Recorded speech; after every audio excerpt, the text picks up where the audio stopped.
Hello friends, कैसे हैं आप सब लोग। स्वागत है आप सभी लोगों का हमारे इस यूट्यूब चैनल में। इसका नाम है बंसर और मैं आप लोगों के लिए एएमयू से रिलेटेड बहुत सारा कंटेंट ऑलरेडी बना चुका हूं। और आज आप लोगों को बता दें, हम देखने वाले हैं एएमयू एंट्रेंस एग्जाम का जो आज साइंस डिप्लोमा वाला जो क्वेश्चंस है, मतलब जो पेपर हुए हैं उसके क्वेश्चंस को हम डिस्कस करने वाले हैं। यहाँ पर आप लोग चाहे हिंदी मीडियम के हों चाहे आप इंग्लिश मीडियम के हों, सारे के सारे क्वेश्चंस हम आप लोगों को डिस्कस करने वाले हैं। और क्वेश्चंस अभी मेरे पास कुछ अपलोड मतलब बच्चों ने भेज दिए हैं। जो क्वेश्चंस मेरे पास भेज दिए हैं उनको पहले मैं आप लोगों को समझाऊंगा, बताऊंगा। उसके बाद में अभी और भी क्वेश्चंस आने वाले हैं, उनको डिस्कशन हम और भी करने वाले हैं। तो आप लोगों को बता दें, टाइम वेस्ट हम बिल्कुल भी नहीं करेंगे। बिना टाइम वेस्ट करते हुए अपने क्वेश्चंस की तरफ और चेक करके बताइएगा कि आपके कितने क्वेश्चन सही गए हैं और कितने क्वेश्चन गलत गए हैं। ठीक है, पहले है the information source for protein synthesis in the cell in cellular. क्या एटीपी होगा, एडीपी होगा, आरएनए होगा या डीएनए होगा। ठीक है, ये तो था इंग्लिश मीडियम वाले बच्चों के लिए। हिंदी मीडियम में है कोशिका में प्रोटीन बनाने की क्रिया कहां से शुरू होती है। तो एटीपी से होगी, एडीपी से होगी, आरएनए से होगी या डीएनए से होगी। ठीक है, ये हमारे पास क्वेश्चन है। तो आप लोगों का जो आंसर है, आप लोग क्या लगाकर आए हैं आप हमें कमेंट में बता सकते हैं। लेकिन इसका जो आंसर आना आएगा वो आएगा आरएनए। ऑप्शन सी जो होगा वो इसका बिल्कुल राइट ऑप्शन होने वाला है। ठीक है, चलिए पहला नंबर का आप लोग को समझ में आ जाना चाहिए। अब मैं आप लोगों को लेकर चलता हूं 37 वाले क्वेश्चन की तरफ। ठीक है, if a pea plant with green round seed is cross with a yellow wrinkled seed, then in F1 progeny the seed will be green round, yellow wrinkled, yellow round या green wrinkled। ये आपके सामने दे रखा है। मतलब हिंदी वाले बच्चे देखेंगे कि हरे गोल बीज वाले मटर के पौधे का पीले झुर्रीदार बीज वाले पौधे से संकरण कराया गया। तो F1 पीढ़ी में बीज कैसे आएंगे। तो आपको पता होगा कि जो गोल होता है, गोल प्रभावी लक्षण होता है, झुर्रीदार झुर्रीदार अप्रभावी। तो यहां पर F1 पीढ़ी में आएगा गोल। क्या आएगा? गोल आएगा, ये ध्यान रखना। फिर है हरे और पीले। तो जो पीलापन जो होता है वो प्रभावी होता है, हरा जो होता है वो अप्रभावी होता है। तो फर्स्ट वाले में आएंगे, मतलब पीले और गोल वाले आएंगे। और पीले गोल वाले दे रखे हैं ऑप्शन सी में। तो यहां पर दे रखा है option C yellow round seed आएंगे F1 जनरेशन में। ठीक है, F2 जनरेशन में 16 बॉक्स बनाए जाते हैं 9:3:3:1। ये इसका फिनोटाइप वगैरह रहता है, वो हम ऑलरेडी आप लोगों को पढ़ा चुके हैं। तो ये वाला भी आपको समझ में आ गया होगा। नेक्स्ट क्वेश्चन की तरफ मैं लेकर चलता हूं आपको। यहां देख पा रहे होंगे, the cell of cork have a chemical called, cuticle होगा, सुबेरिन, वैक्स या लिग्निन। मतलब कॉर्क जो है, कॉर्क की कोशिका में कौन सा रसायन होता है। तो कॉर्क की जो कॉर्क जो कोशिका होती है उसमें केमिकल वो कौन सा होगा, क्यूटीन, सुबेरिन, वैक्स या लिग्निन। आई थिंक आप लोगों को पता है 99.9% जो आपका कॉर्क का जो आंसर आएगा वो ऑप्शन बी वाला आएगा, सुबेरिन। कौन सा आएगा? सुबेरिन वाला आंसर आएगा। और ये बिल्कुल राइट आंसर है। आप लोगों ने क्या टिक मारा था मुझे कमेंट सेक्शन में जस्ट अभी आप लोग बताइए।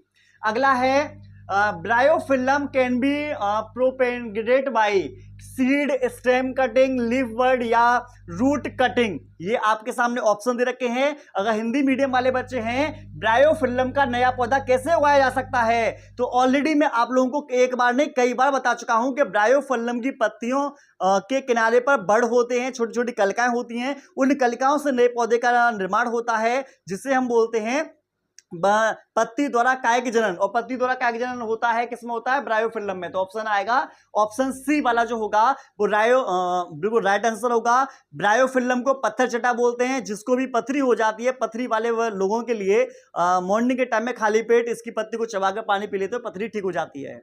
आज ही मैं अपना अल्ट्रासाउंड कराने के लिए गया हूं। 2 महीने पहले मेरी पथरी थी 4 mm की, लेकिन मैंने इन्हीं पत्तियों को खाया और 2 महीने बाद मैंने आज ही अल्ट्रासाउंड करा गया हूं, 2 mm की रह गई है। मतलब आधी 50% जो पथरी है इसके माध्यम से कट चुकी है। ठीक है, आगे देखें।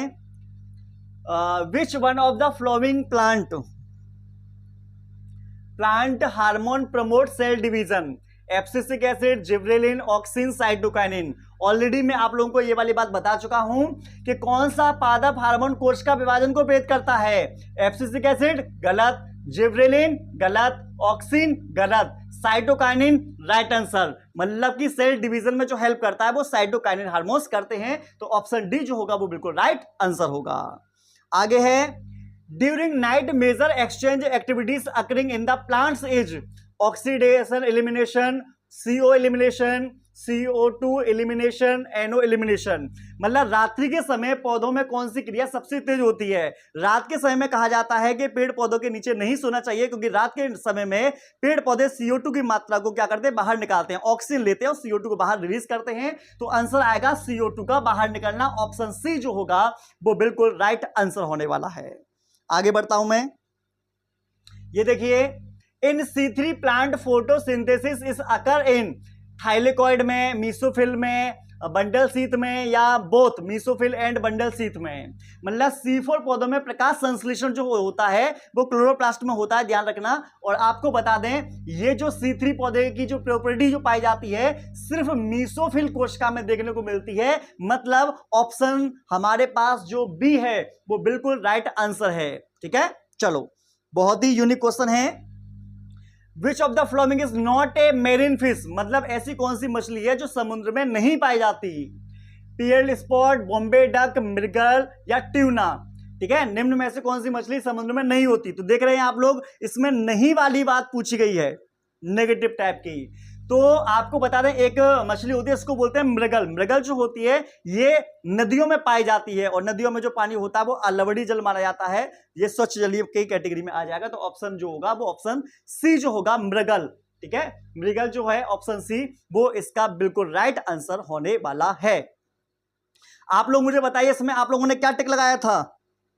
चलो, ये दे रखी है, होमोलोगस ऑर्गन है same structure and same function, different structure different function, different structure same function, same structure same structure but different function. भाई बिल्कुल कंफ्यूज करने वाला है, लेकिन हम आप लोगों को ऑलरेडी बता चुके हैं। और ज्यादातर जो क्वेश्चन है ना भाई, मैं एक बात बता रहा हूं, बहुत ही आसान क्वेश्चन है, पेपर हार्ड तो है ही नहीं है।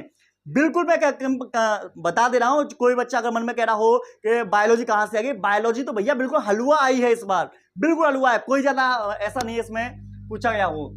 समरूप अंग जो होते हैं, समरूप, ठीक है,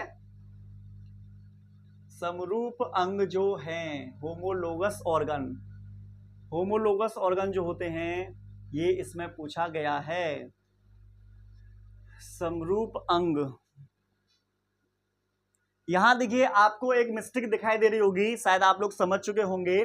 समरूप अंग जो होते हैं ऐसे अंग होते हैं जिनकी उत्पत्ति संरचना तो अलग अलग होती है लेकिन कार्य समान होते हैं। ठीक है, लेकिन पता नहीं इन्होंने क्या कर रखा, होमोलोगस ऑर्गन जो होता है वो तो समजात अंग होता है। होमोलोगस ऑर्गन जो होते हैं समजात अंग हैं, मतलब इंग्लिश किसी और की दे रखी है, हिंदी किसी और की दे रखी है। यहाँ पर बच्चे 99% कंफ्यूज जरूर हुए होंगे। ठीक है, हिंदी मीडियम वाले बच्चे कंफ्यूज ज्यादा हुए होंगे क्योंकि उन्होंने समरूप पढ़ा होगा। होमोलोगस ऑर्गन जो होते हैं वो ये होते हैं, इनकी समान संरचना होती है, ठीक है, लेकिन कार्य जो होते हैं वो अलग अलग होते हैं। जैसे मेरा हाथ किसी चीज को पकड़ने का काम कर रहा है, घोड़े का अगला पैर दौड़ने का काम करेगा, व्हेल का फ्लिपर्स जो होंगे वो तैरने का काम करेंगे, चमगादड़ के उड़ने का काम करेंगे। तो इस तरीके से कार्य अलग अलग है लेकिन आंतरिक संरचना जो होगी वो समान होगी। इसको होमोलोगस ऑर्गन कहा जाता है, लेकिन इनको समजात अंग बोलना था, यहाँ पर समरूप अंग कर दिया है, जो कि बिल्कुल भी गलत है। यहाँ पर बच्चे कंफ्यूज हुए होंगे, यहाँ पर हो सकता है कि उन्होंने ऑप्शन भी गलत लगा दिया हो। ठीक है, आगे बढ़ता हूं। एड्रिनलिन नॉन एड्रिनलिन हार्मोन की क्रिया है, ठीक है, हार्मोन की क्रिया है। ये वाला जो ऑप्शन है, सिर्फ मैं एक आप लोगों को ऑप्शन दे रहा हूं कि 45 में आप लोग क्या लगाकर आए हो, मुझे कमेंट में बताना। ये आप लोगों का वर्क है, ठीक है, ये मैं देखना चाहता हूं आपने सही किया या नहीं किया। ठीक है, चलो आगे। इस वाले क्वेश्चन को तो भाई मैं पता नहीं कितनी बार नहीं करा चुका। ये वाला, the gap between two neurons is called dendrite synapse axon impulse. आपको बता दें कि जब मैंने क्लास में ही पढ़ाया था ना, तो ये कॉन्सेप्ट में भी 5-6 बार आ चुका है ये वाला। ठीक है ना, दो न्यूरॉन के बीच के गैप को क्या बोलते हैं? सिनेप्स कहते हैं। ऑप्शन बी राइट आंसर, खत्म कहानी। ठीक है ना भाई, ऐसे हलवा क्वेश्चन आया कि भैया बच्चा देखते ही टिक मार सकता है, दिमाग ज्यादा लगाने की जरूरत भी नहीं है। आगे देखो, life originate from simple inorganic substance was the finding of Darwin, Mendel, हेल्डेवेव और मिलर। आपको बता दें, सरल अकार्बनिक पदार्थों से उत्पन्न जीवन की जो खोज की थी वो स्टैनले मिलर के द्वारा की गई थी। मिलर का जो प्रयोग जो मैंने बता रखा है आप लोगों को, ठीक है ना, ठीक है। डार्विन का कोई मतलब नहीं है, मेंडल का मतलब नहीं है, हार्डेव का कोई मतलब नहीं है, इसमें आएगा स्टेनले मिलर। तो ऑप्शन डी वाला जो है वो बिल्कुल राइट आंसर है, ठीक है ना, इन्होंने ही बताया था। और कोई आंसर है?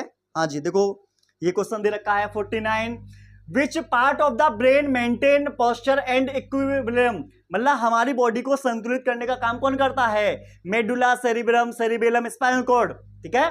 मस्तिष्क का कौन सा भाग पोस्चर और संतुलन बनाए रखता है? तो आपको बता दें हमारी बॉडी को संतुलन बनाए रखने का काम जो होता है ये होता है पीछे के दिमाग का, जिसको बोलते हैं सेरिबेलम, अनुमस्तिष्क बोलते हैं। यहां पर ये रहा सेरिबेलम, सेरिबेलम दे रखा है, ये रहा सेरिबेलम। ऑप्शन सी जो है वो बिल्कुल राइट आंसर है। चलना, दौड़ना, ठीक है, बैठना, नाचना, कूदना, ये सभी हमारे बॉडी के मतलब कि बॉडी के पोस्चर हैं। ऑप्शन सी जो है वो राइट आंसर होगा।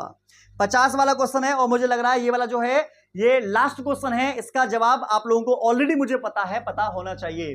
विच of the following is a viral disease and the transmitted by the mosquitoes? Sleeping sickness, AIDS, जापानी एन्फिलाइटिस, इंसेफेलाइटिस, टाइफाइड। अब आपको बता दें, सोचना, समझना और दिमाग से जवाब देना। टाइफाइड मच्छर से नहीं होता, स्लीपिंग सिकनेस जो है मच्छर से नहीं होती, एड्स जो होता है मच्छर से नहीं होता, जापानी इंसेफेलाइटिस, ऑप्शन सी वाला जो है वो इसका राइट आंसर है। इसको हम बोलते हैं एलिमिनेशन मेथड, मतलब 3 जो ऑप्शन है उसे आप हटा दीजिए, जो लास्ट का आंसर बचेगा वही आपका आंसर होने वाला है। तो इस तरीके से आप लोगों ने देखा कि मैंने बायोलॉजी को एक्सप्लेन करते हुए मैंने क्वेश्चंस आप लोगों को करा दिए हैं। अगर आप लोग चाहते हैं कि और भी मतलब कि फिजिक्स, केमिस्ट्री या अदर बाकी के जो क्वेश्चन बचे हों उनका मैं एनालिसिस या आंसर की लेकर आऊं, तो इस वीडियो को लाइक करो, शेयर करो, सब्सक्राइब करो और कमेंट में आप लोग लिखिएगा कि फिजिक्स या केमिस्ट्री या मैथ के किसके आप लोगों को सॉल्व कराने हैं, मुझे बता देना, मैं सॉल्व करा दूंगा। ठीक है, चलो मिलते हैं नेक्स्ट वीडियो में। Tata, bye bye and good night. अगर आप लोग चाहते हैं कि आपका मतलब सिलेक्शन होगा या नहीं होगा, कितने होगा, तो ये भी पूछ सकते हैं।